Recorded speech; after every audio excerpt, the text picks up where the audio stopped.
Hey guys, I'm Richard Fitzgerald. This is Dubai Works, where we interview the business leaders making a difference in this great city. That business with scalability was very interesting to me. I like building something that has legacy.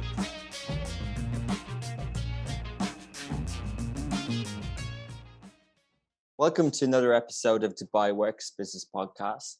Firstly, this show is powered by Zboonie. The Zboonie app gives businesses free tools to start and run and grow online, accept payments, build e-store, and create mobile invoices in minutes. While the interview is brought to you by Zboonie, the guest stories told are their own.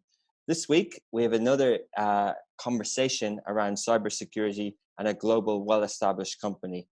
We're joined by Stephan Berner, the CEO of Help AG, the cybersecurity arm of Etisalat Digital. Stephan established the Help AG ME in 2004 and has overseen the company's phenomenal growth to date.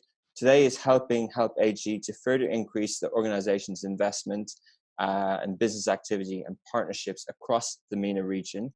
Initially working for Help AG in Germany, he went on to establish Help AG Middle East with a primary objective of servicing the information security and IT infrastructure market, specifically for the corporate enterprise and government sectors in the region. Today on the show, we'll be talking about Help AG, cybersecurity in 2001, and how COVID-19 has impacted the sector. And lastly, what does the future look like, both for Help AG and cybersecurity? So good afternoon, Stephen or Stephan? You can call me Stephan. Stephan, sorry about that. Yeah, okay. Exactly. Nice to speak to you. Nice to meet you. Welcome to the show. Yeah, so thanks for having me. Pleasure to be on the show. And of course, talking about cybersecurity, it's always a very delightful topic because it's becoming more and more important for businesses, but also for corporate enterprise government, but as well for citizens within the countries itself. Absolutely. It's quite a hot topic as well. And you're the CEO of the cybersecurity arm of the National Telecommunications Company of the UAE. That is a big job. It sounds like a big job. What does it involve? Yeah, maybe to start off with, maybe I give you a background a little bit about Help AG, when we started, how does the landscape look like, and what kind of paradigm shifts have we seen throughout the last 2 centuries. Help AG as an organization, when we established ourselves in 2004 in Dubai, was a relatively immature market. So cybersecurity was not really part of a thought process within most of the organizations within the country. And over the years, because we have seen a tremendous shift, because nowadays everything is webified, it's amplified, it's cloudified. And I mean, it's fair to say that we finally reached to live in the digital age. And accordingly, cybersecurity, where everything will be connected somewhere, somehow, is absolutely a top topic, because you want to make sure that your confidential information, whether it's business related or private related, will be not compromised by the wrong people. So what was the world of cybersecurity like when you set up Help AG in the Middle East in 2004 compared to today? Yeah, so back then, I mean, cybersecurity was a niche in a niche. So you had an IT organization, you had a responsible person overseeing everything from network to systems to storage to client server to furniture. And there was this little thing called security.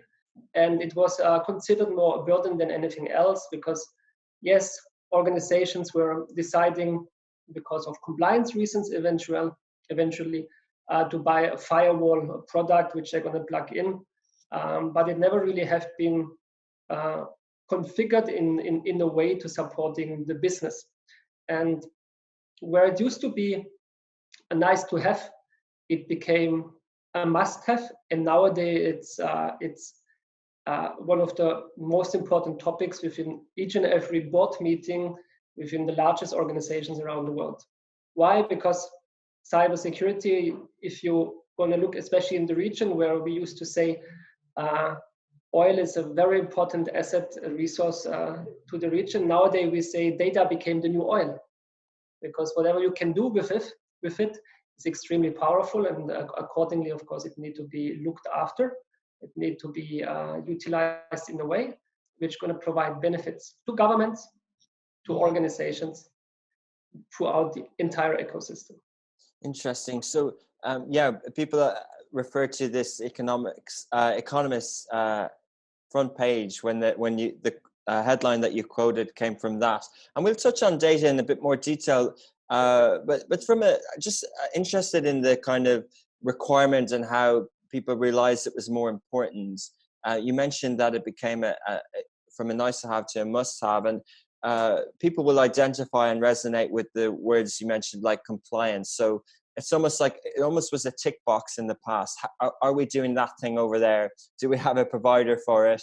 And to get things through, companies might have to have a cybersecurity solution that might have, as you mentioned, sat with the IT department, or might have been a software that people plugged in. What was the service that you initially had?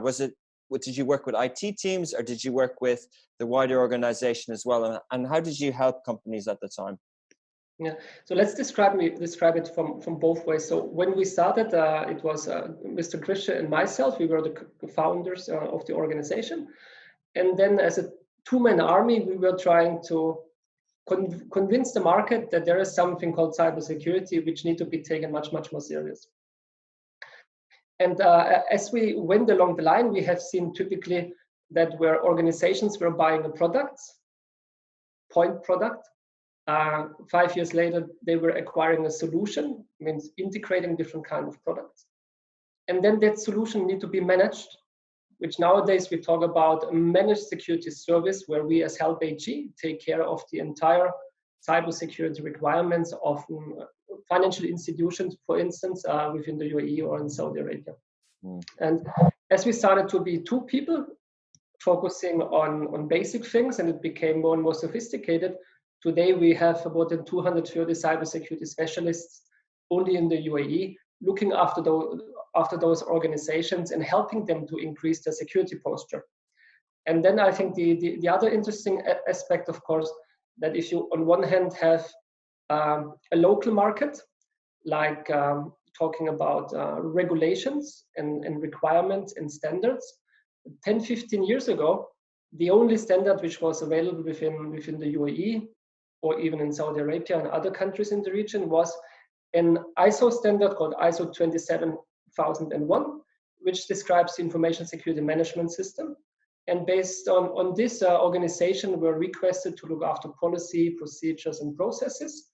As per the findings, of course, we're going to make sure to put something more mature in place. Nowadays, we have local standard and requirements which has been established by the local government authorities, where we're going to use the best from the ISO standard, we're combining this standard and looking into specific requirements from within the region. And this has been compiled, and every government organization has to comply with this kind of cybersecurity standard as of today. This 15 years ago didn't exist. Okay. Nowadays, the government, of course, they having a very important role to help to make it more mature. And that's why those frameworks has been published, established. And this is where organization has to comply with. And our role, of course, is as a cybersecurity advisor, we're going out to government entities, whether it's local or federal entities, and helping them to become more mature and focusing on those specific areas. And I think that's a very good thing, because it's going to make sure that the basics and based on a phased approach will be taken care of. Okay, interesting. From a proprietary technology point of view or an offering, what makes Help AG different to the other providers in the market? I mean, it's fair to say, trying to be as much objective as possible, of course. Yeah. I think it's what is fair to say is, if you look into cybersecurity, it's on one end we talk about zero trust security, and on the other side it's a day zero job. And you can only do this by having the right capabilities in regards to the service and technology stack you're offering to your clients, and having the capabilities the capacity of resources who are actually able to deliver it. And if you look into this from that angle, I think it's also important to understand as an end customer that they have an important role to validate the difference between an apple and a banana. Because today, implementing a product is not relevant. Many customers still going to do this because they believe if I'm going to spend money at least, then I'm going to become more secure. That's only one very, very small element. So we're really following through from technology aspects, from processes aspects, and from technology aspects. We're building the bridge from the technical security point of view to the organizational security point of view, and being able to provide all those services from an analysis, consulting, integration, support, and managed security management point of view. This is really, really unique. You do not have cybersecurity specialists within the region who are really able to provide 360-degree holistic cybersecurity services and solutions coming out of one hand from a trusted partner who is recognized to be one of the largest cybersecurity players around the world. Interesting. Sorry, dealing with a bit of audio interference, but so basically, maybe this isn't a secure Zoom call. So basically, it's not me. It's okay, not me either. So basically, we understand that. I think everyone will understand that the proliferation of internet-based communication and all the macro trends that are happening in a digital transformation world is happening. So is the fact that many trends are coming. So as this regulation is put in place, therefore I can understand why it grew from 2 people to a couple of hundred people to help other companies implement processes that are compliant with the regulation. So I can understand that, but just to understand the role of Help AG, is it a subsidiary with Etisalat, and do you operate independently in terms of that you work? I think you mentioned the finance sector and other sectors. So you will look with government entities, state and semi-state and private entities, and you will provide offering for all of those industries. I mean, as per the successful journey which we had under Help AG being owned by individual shareholders, at a certain point of time we decided, okay, how can we make sure to further grow the business? How can we make sure to have a better reach into the market? And how can we make sure to become part of an ecosystem which is supporting the technology transformation? Because what we see today, it's you have a cloud topic which is extremely important. You have a data center, you have IoT, you have artificial intelligence, and cybersecurity is pretty much the one thing which should be embedded in any of those projects right from the beginning. You mentioned digital transformation. I think that's a big buzzword which we listen and hearing a lot of. The only thing is, if you have digital transformation and you ask 10 people, you're going to get 11 definitions what is actually right? So, but if you're going to go from a transformation process, and if a customer embarking or is on its way already in the digital transformation journey, cybersecurity need to be embedded right from the beginning. And this, of course, is something which we clearly identified, where we were very interested in. Etisalat were very interested in acquiring subject matter expertise by having a Help AG, the regional cybersecurity player of choice, as part of their group companies. And accordingly, the transaction has been closed on 17 February last year. So it's fair to say, after 15 months, we have been able to showcase to Etisalat and Etisalat Digital, which is the transformation unit, that we're growing the business tremendously. We are outperforming based on any kind of economic number, if you want to look into top line, EBITDA, whatever is required. But even more important is that if you have an integration process in place and an organization like Help AG will be acquired, who becomes part of the group, but still going to be kept outside the entity, to make sure that the agility and the flexibility and the speed which we are able to bring to the table and which is required for our customers and making sure that that's going to remain. I think that was the biggest task which we had in front of us. And after 15 months, I'm really happy to say we have succeeded. We had an 8-month integration process in place based on different kind of workflows. Business was growing. We didn't have any churn in employees, which is also extremely important because in our industry, cybersecurity experts are very, very rare. There's actually a big shortage of cybersecurity resources. It was the opposite. We have been in the position that we had to hire another close to 60 people throughout 2020 only, simply through the demand which we are able to address and the value creating for our clients in the first place. Wow, yeah, definitely a growth area. Stephan, the role of Etisalat, was it a global acquisition or a regional acquisition? And yeah. So as an organization, we have had legal entities in the UAE and in Saudi Arabia.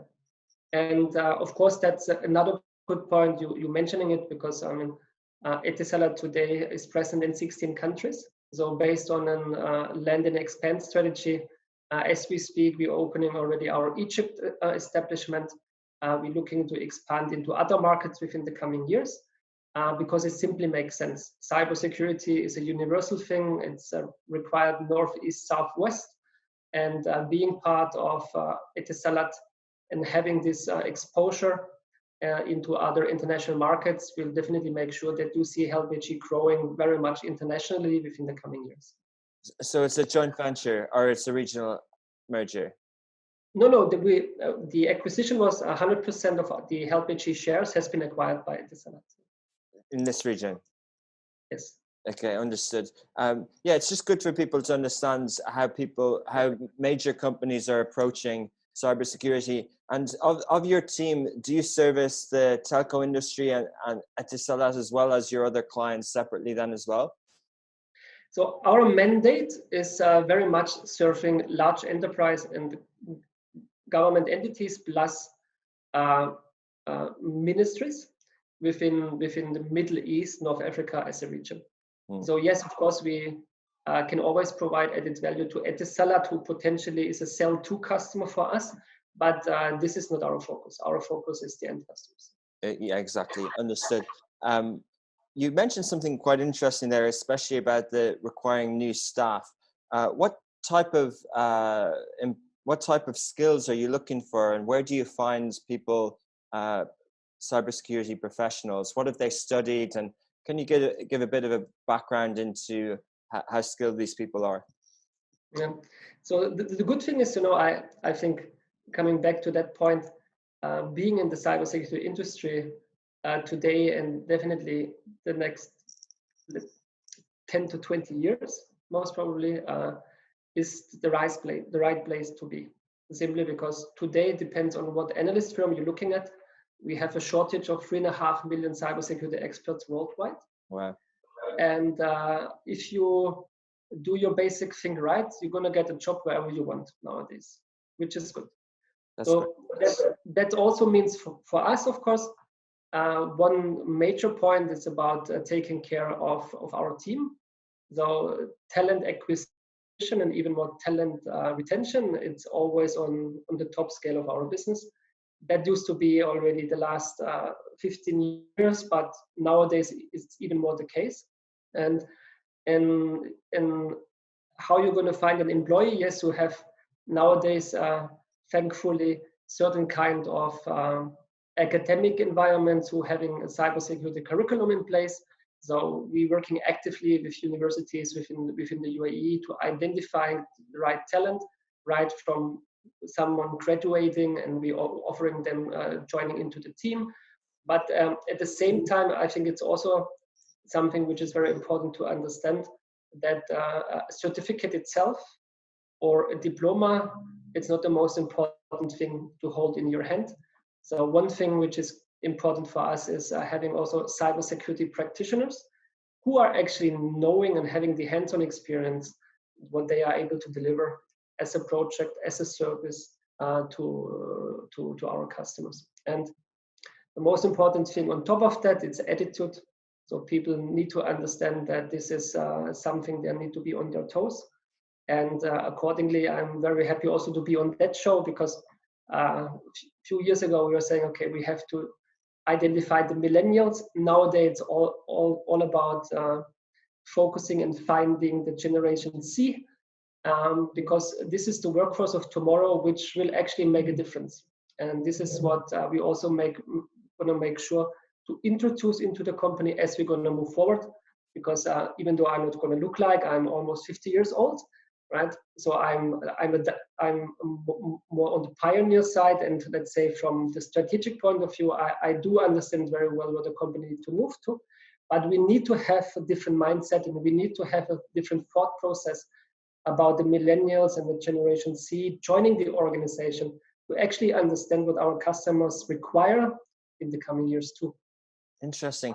And speaking of, if you're speaking directly to that generation and to those people, if they're doing a type of studies at the moment that has electives and seminars around engineering, or if they're in different areas around software and development, what's the best way for them to get into cybersecurity? How do you get a broad education on cybersecurity? Because I can appreciate that there's lots of different elements. You touched on a few, and there's different sectors. What's the best way to sort of advise those people to start their career? So I have my oldest son. He started university just last September, and he said, okay, I'm going to move into physics and mathematics, and he's actually pretty good. Much better than I used to be in the past. Although I don't have any diploma, by the way. So it's really, I'm an entrepreneur, so I can very much understand both sides of the world, which sometimes it's a big benefit. But he decided to go in this direction. And as he started, after 8 months, he said, you know what, Dad, I actually would like to move into computer science. And then I was saying, wow, that's fantastic. Because this is what I truly believe in, because then we talk about a lot of the upcoming topics, right? Where you have machine learning, artificial intelligence, robotics, and so many more things, data analytics on top of it, which I think will be required within the coming years. So it's good to have a foundation going through a computer science curriculum, most probably, and having a good wider understanding in completing it. And then, of course, you always have either you have the job fairs where we're going to be part of it in the past year in the UAE. We're having our own stand, introducing the company, and if graduates are interested, they're going to come to us. Or at any point of time, is someone listening to the show and he believes that's something he's interested in to do, just going to reach out to us via social media, website, contact us, and then we are very, very happy to understand what the individual person is interested in. Interesting. Kind of touching on that and taking that theme into how you might service this new area. We've heard, it's honestly, Stephan, it's mind-boggling. There's so much. The first part of the interview, the questions you mentioned, IoT, Internet of Things and artificial intelligence. Then now we're talking about data analytics, machine learning, robotics. There's just so much. How do you have subject matter experts in each area? How can someone fully understand the cybersecurity requirements for each of these sort of big developing areas? Yeah, so there is no one-trick pony. I think it's what you're saying is the right thing to mention, that there is subject matter expertise, and the subject matter expertise is different. If you have someone focusing on governance, risk, and compliance, his experience and his thought process in delivering a successful service is very dedicated around that subject. If you have someone, we have a dedicated team, we call it security analysis. These are the guys, the ethical hackers. They actually doing penetration tests, they doing source code reviews. Their job is actually to compromise our customer infrastructure from application to systems to mobility, and try to find out where the loopholes are. And then we have an installation unit who's implementing security controls. And then all of this will be managed by our managed security services department. And I can tell you that the guys who does the ethical hacking they are from the qualification experience and from the personality point of view completely different than the guys who does governance, risk, and compliance. Interesting. And I think it's important then to have this subject matter expertise, but at the same time being able to build a bridge, because those topics are very much interconnected with each other, right? Because if you have findings from a governance point of view, compliance point of view, or from a penetration testing point of view, of course, these findings based on a risk scoring, you better going to make sure to focus on based on short, mid, and a long-term plan you're going to put in place together with the organization. And having these different kind of resources where we have overlay function in place to make sure to communicate and to translate what it actually means, it's a big benefit for our clients, because that means it's a one-to-one communication. It's not considered to be encrypted. So people are actually understanding what we're talking about in business terms as well in technical terms too. Interesting. Just something that's popped into my head around the service that you provide and the sectors and the entities that you focus on delivering a high quality product for, but mentioning that huge number, the 3.5 million job shortages globally, I guess a lot of this is related to that cybersecurity is important for every business, whether big, small, across sector. Anecdotally, Stephan, we're a media company, and we had a podcast with another cybersecurity expert recently, and one of the takeaways I had from that was double factor authentication and what we're doing. And in the last month alone, I can think of tiny little examples of where our cloud-based hosting was compromised, and then also our social networks were compromised. And this isn't, people think of cybersecurity and people think of, cyber attacks and, bad actors and things like that. But actually, it's not, it's just so more prevalent than that, isn't it? It's not an individual going, I want to harm this entity. It's more of, it's just because the internet has grown and all these elements that we've mentioned have grown a lot, that there's just so many things that need to be protected and thought of. So I guess my question is, if you're looking after the big government entities and the big clients, then who's looking after the likes of us or the local restaurant hospitality group? How can they find a subject matter expert or a small, someone who caters cybersecurity for SMEs? Do these players exist? This is another big benefit of working with Etisalat Digital and Help AG, because being a telecommunication provider, of course, there is 100,000 of small, medium businesses are actively working with Etisalat today. And many of these organizations, whether they have 2 employees, 5, 10, 25, having the same fundamental issues if it comes to cybersecurity, like a larger organization. It might be not that prominent because they do not have dedicated teams in place. So for them, it means the managed aspect will become more and more important. And that's actually what we do. Also as part of Etisalat Digital, that we bundling cybersecurity services with connectivity coming from Etisalat. Within the bundle, you buy these kind of organizations. They do have endpoint security. They have a firewall function in place. It's going to be a managed device taken care of by Help AG being the cybersecurity expert of Etisalat. And it's a very successful, proven direction. It has been sold thousands of times, and it's going to continue to be positioned because it takes simply the complexity away from smaller organizations who do not have the time, effort, and resources looking after cybersecurity in specific. Yeah. Okay, so you do cater to SMEs as well. Okay, interesting.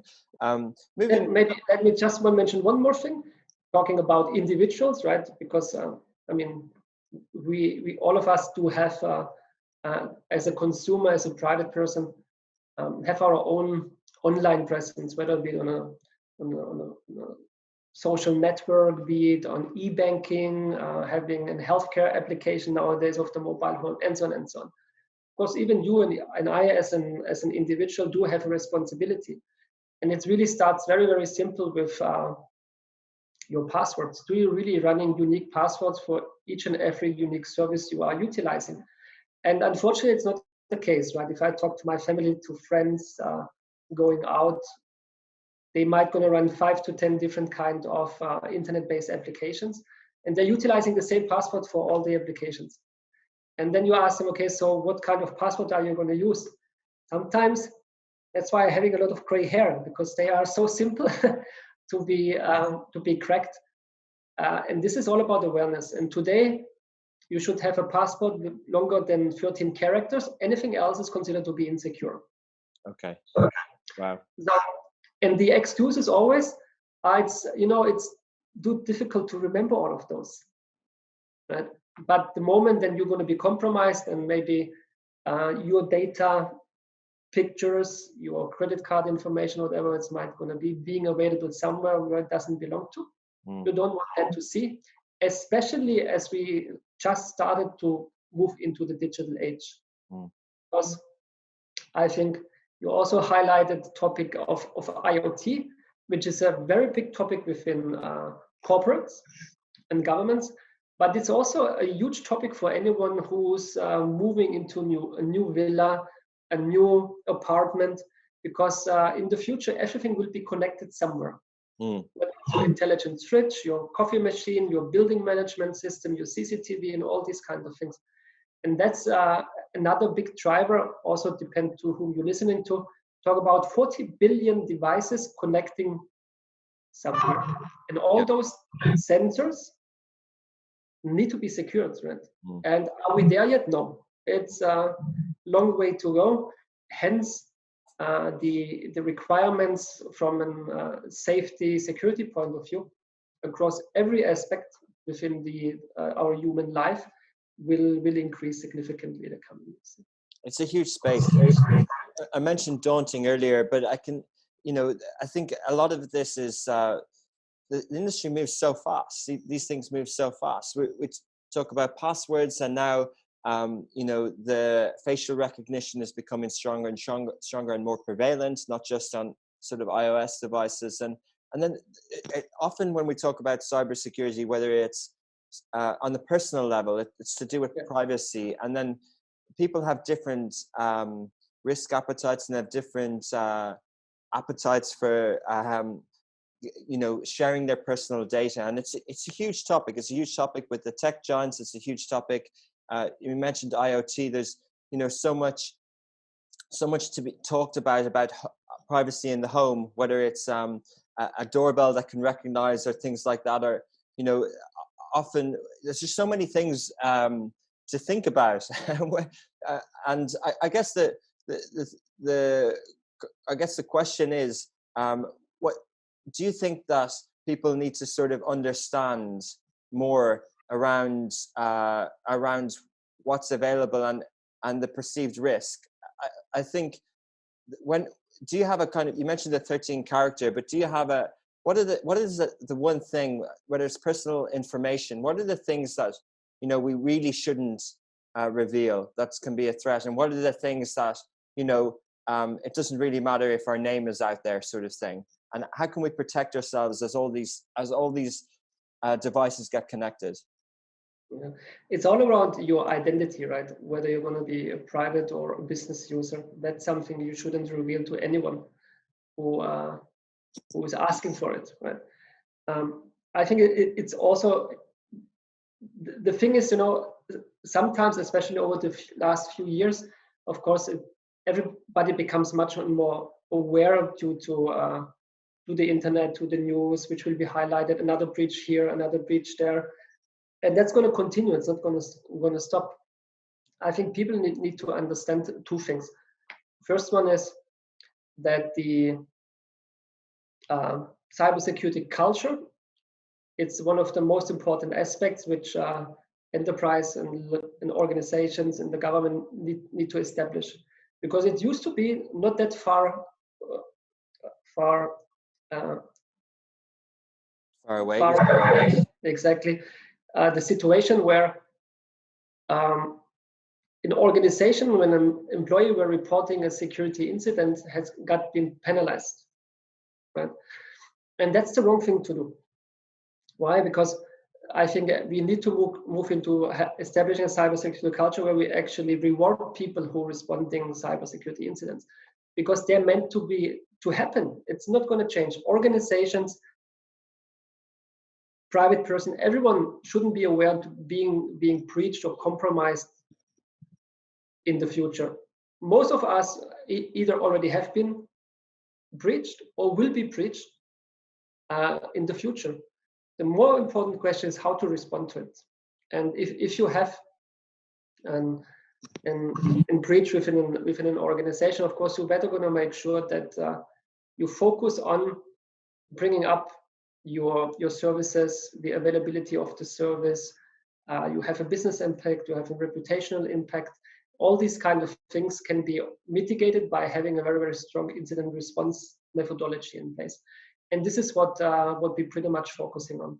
It used to be prevention, and then we moved into detection, and then nowadays I think it's fair to say that it's all about the monitoring aspect, visibility aspect, in utilizing the data, historical data, to predict what happens tomorrow, and at the same time to make sure that this is going to happen in a phased approach, because resources are not going to be that much available. So hence you need to rely on an organization who has, again, the capability and the capacity to take care of these kind of concerns. I think the last statistic I read is about how many different malware variants are we going to see every day. We talk about 120,000 new malware variants coming out again and again. Can you explain what are they, malware variants? Malware variants, it's either new viruses, it's new ransomware, it's changed bad code which will resurface somewhere else. So it's continuously in the process, and also you are living in an environment where we usually always are going to be one step behind, and just going to make sure to increase the security posture, make it more difficult. We're going to get hacked or breached by someone else. And I think that's the most important thing. And then if you look into the bad guys, there are also different kind of groups, right? It used to be script kiddies who, based on pictures maybe we have seen 10, 15 years ago, sitting in a room without windows, with a hoodie on top of it, and they trying to do bad things. Yeah, they do exist, but that's something which is only a small part of it, right? We talk about nowadays nation-sponsored cybersecurity attacks. We talk about the possibility to purchase randomware on the internet, which you can utilize against your neighbor if you want to do so, or against your competitor. So it became a multi-billion-dollar business where it has been actually commercialized from the dark side of the internet. And I think that's something which also need to be understood.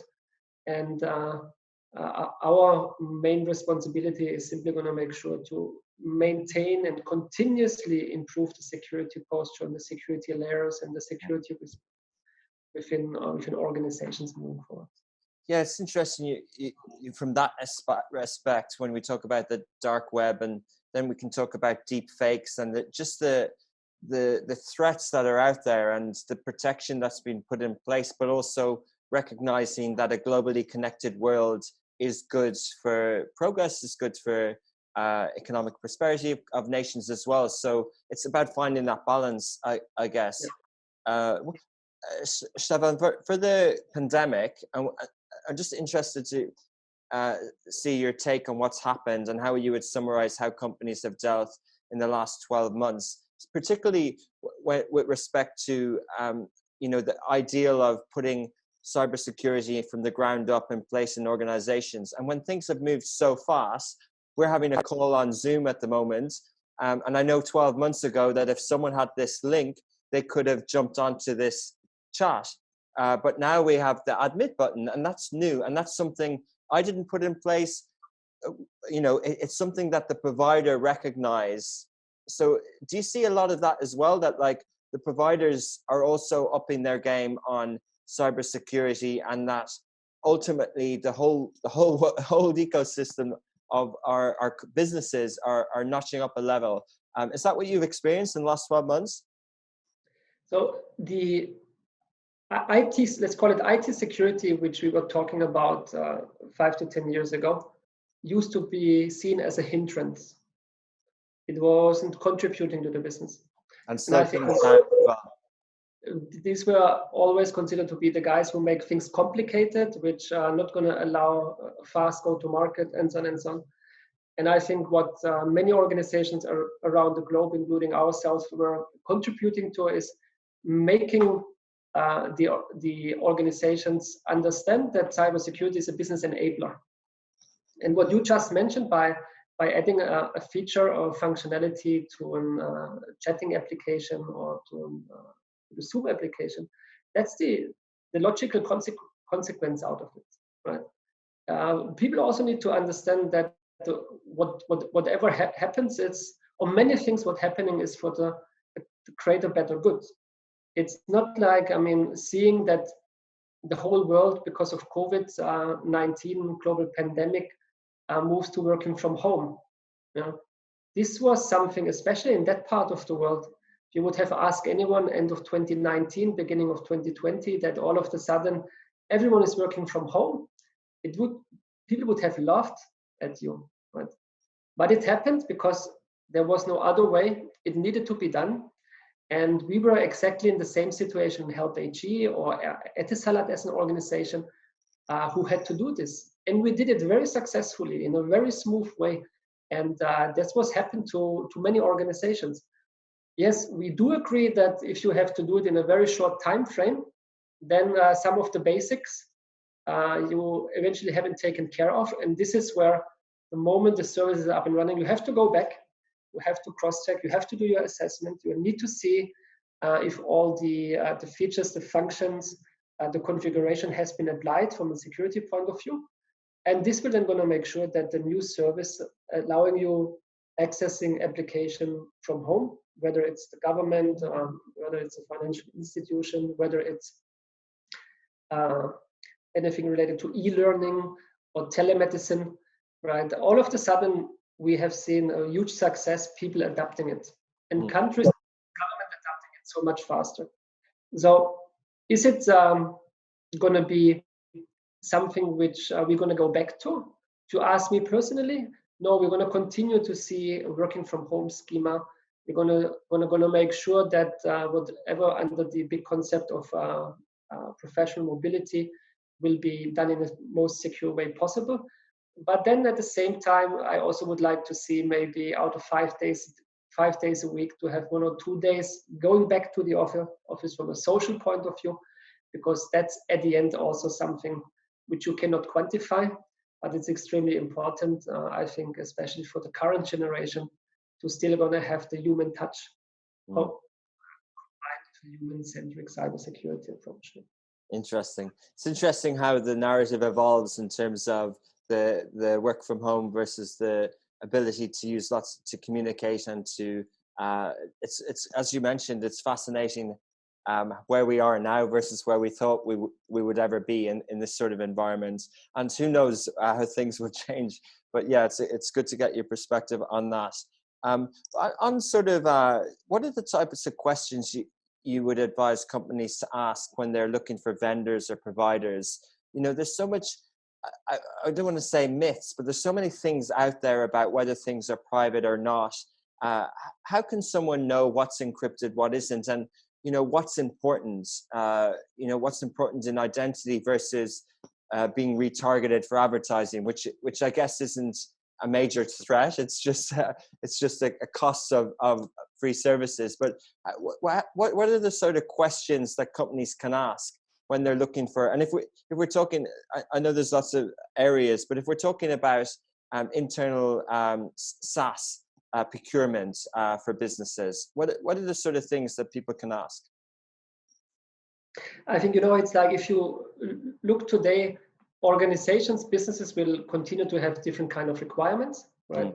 It's driven by the pain points which they're going to have in rather either are going to fulfill their their targets from a top line point of view, from a profitability point of view, by launching new products, new services to the customer, whether it's business to business, business to consumer, or government to citizen, vice versa.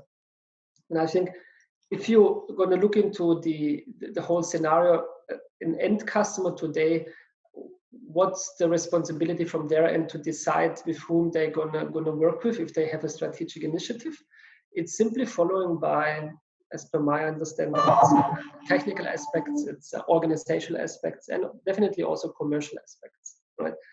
And if you do a thorough analysis based on the parameters which are important to deliver a successful project, then an organization should be in a position to decide: am I gonna be good enough in safe hands with a generalist, or do I need to have a specialist looking into something which is maybe considered to be a higher confidential or more important from a protection point of view. The other thing, and another big topic, it's of course all of us are part of a big, much larger ecosystem. So one big thing which will become more and more important to look at is the supply chain cybersecurity aspect. So where you're going to buy a mobile phone, you're going to have a software running in your data center somewhere in the cloud.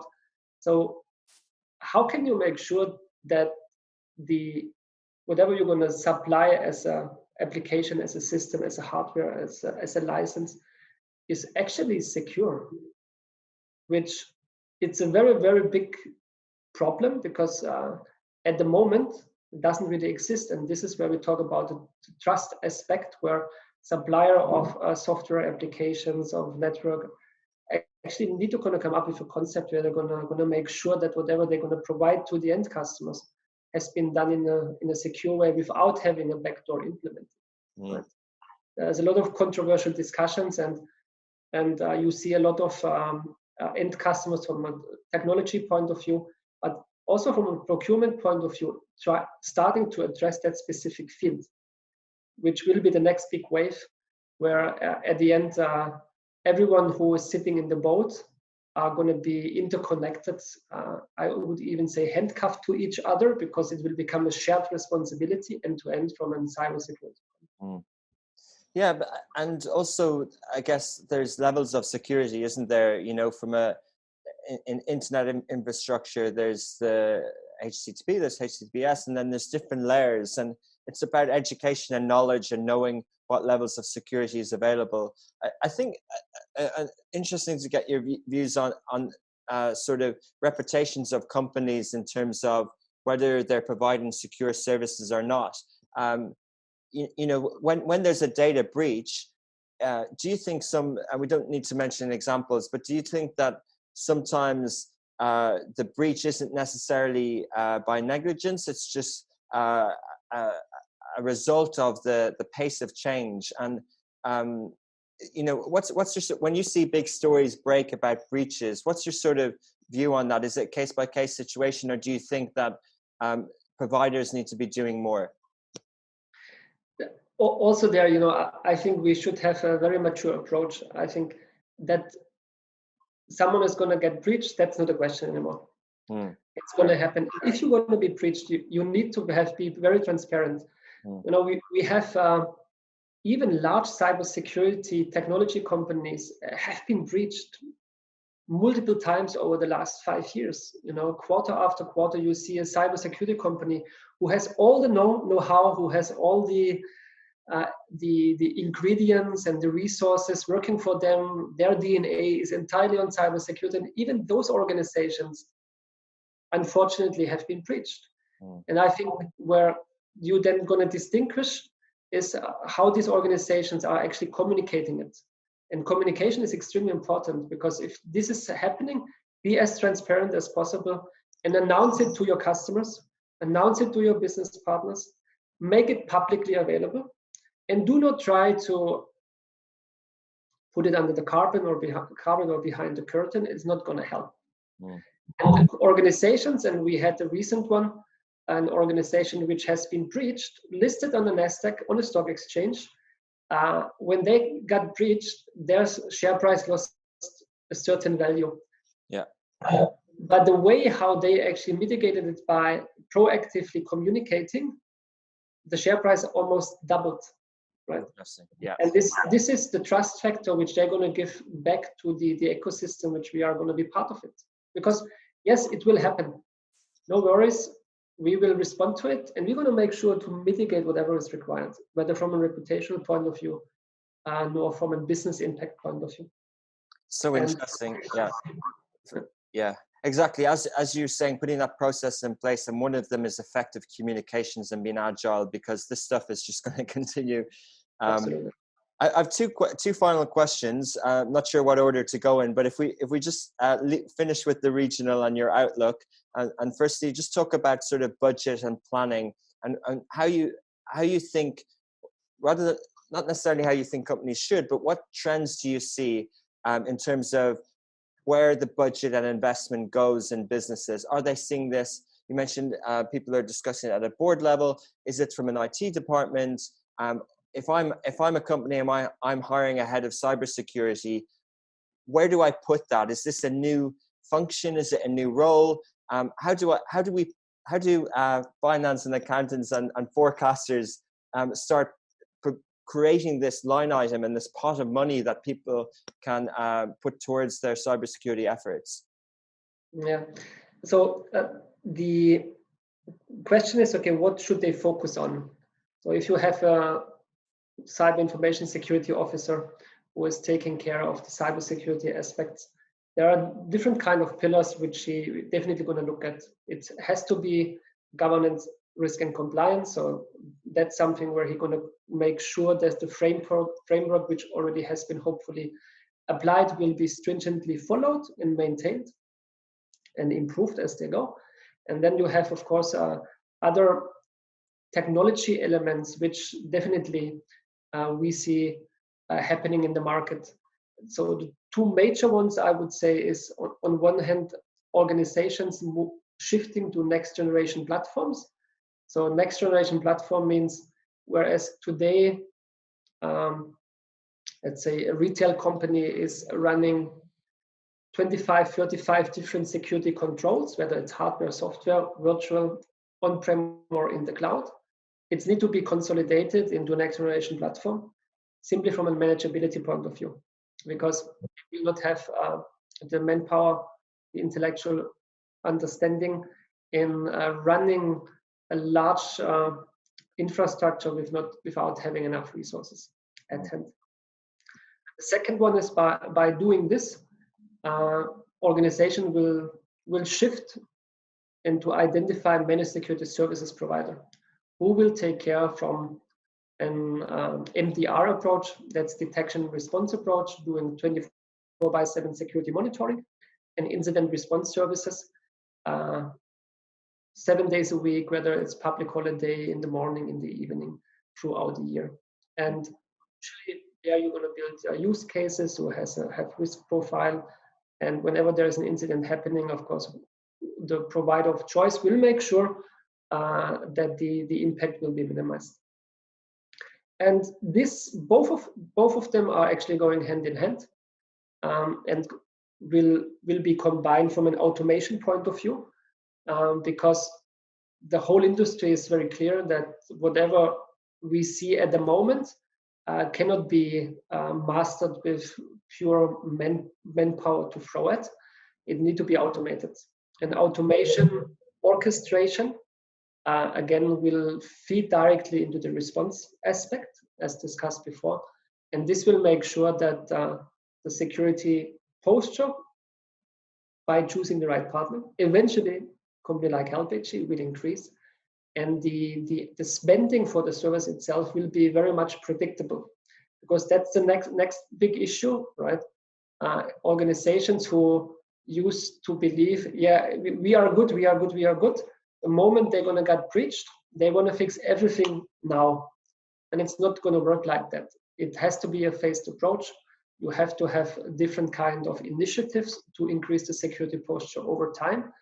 And that's a journey. And we, of course, are there to help and to assist as much as we can. Yeah, wow, interesting. So much. Every time I delve into this topic, I just realize how vast it is. but thank you for explaining this in different ways and making it clear for us.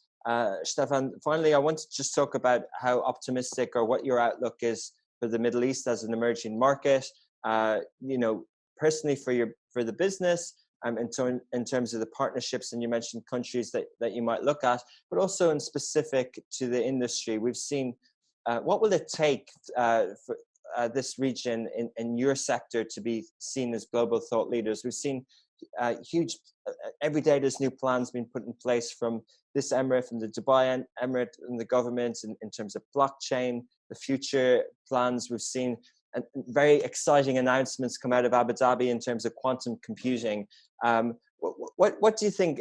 Do you think these are headlines? Do you think that this region will gain global recognition? And what's your personal outlook over the next, say, decade, to put a time frame on it? Personally, I'm a very, very positive person. So, I mean, if we're going to look into specifically the cybersecurity industry, it's going to continue to grow very, very much. Also there, if you take IDC, if you take Gartner, some of the big analyst firms, specifically in the region, they foresee until 2025, the market will grow minimum 7 to 8% year on year.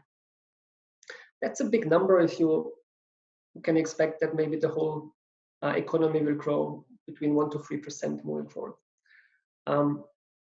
But that's something positive, and I can only encourage everyone again, if he has the opportunity, try to understand more a little bit about the cybersecurity market, and it's going to help the people. The other aspect is, and I think that's where we are in a very, very good position, just to take the UAE as an example. They're always having a very interesting thought leadership. So we have a minister for happiness, but we also have a minister for artificial intelligence, right? Last year we had a big announcement that the Cybersecurity Council has been established, who's taking care from a cybersecurity point of view for the UAE as a country. There are major initiatives coming from Abu Dhabi government, from Dubai government, where they have their dedicated authorities, and this will make sure that this topic will going to continue to become more and more mature. And as I mentioned, maturity, that's extremely important. It's about maturing and trying to understand that if things are happening, it's always for something to look at and to make it better. Sharing means caring. This is one of the big things. It didn't exist 5 years ago. Now we see a lot of interesting programs where we are also part of it under the umbrella of public-private partnerships, where we actually working together with the government and regulators in putting threat intelligence platforms in place, where a regulator can ask their member firms to subscribe to, and going to get a big benefit about cybersecurity, easily speaking, as a nutshell. And these kind of things need to continue, and they will continue, because it has been understood that it's need to be based on collaboration. So also this gives me a lot of very positive thinking about the coming years from the cybersecurity industry point of view. Business-wise, yes, I think as much as we were able to grow the business significantly in 2020, we foresee exactly the same happening the coming years. We do understand that there are certain industries heavily impacted due to the global pandemic, and accordingly we need to help those organizations also not to fall in a trap and not continue to invest into cybersecurity. And this is where we put very efficient programs in place, where it's either be deferred payments, we helping moving from capex to opex, installment-based strategic investment, where they can pay over 5 years in monthly installment if required. This is also to make sure to take the burden away from the difficult economic situations some of our customers are facing at the moment. And as we are in this great position as Etisalat Digital to offer all those services, cybersecurity in the first place, but all the other things like secure cloud enablement and data center and IoT and AI and data analytics, That's a full-fledged umbrella where customers are will find a lot of value. And if you're gonna continue to create value and do the basics right, I think all of us should be in a good place. Fascinating. Good positive note to end on. Well, I do hope that some of those jobs are created in the UAE and KSA and in other markets that you enter in as well. And it's great to see that there's strong player like Help AG in the region, and then there's strong collaborations in place. I think, Stephan, we will need you on again in the future when the next trend emerges, because I just can't keep up at the moment. But thank you very much for your time today. Pleasure talking to you, and wish you well, and hopefully we meet in person in the future. Yes, we will. Thank you so much. All the best, and Ramadan Kareem. Hey guys, I'm Richard Fitzgerald. This is Dubai Works, where we interview the business leaders making a difference in this great city. That business with scalability was very interesting to me. I like building something that has legacy.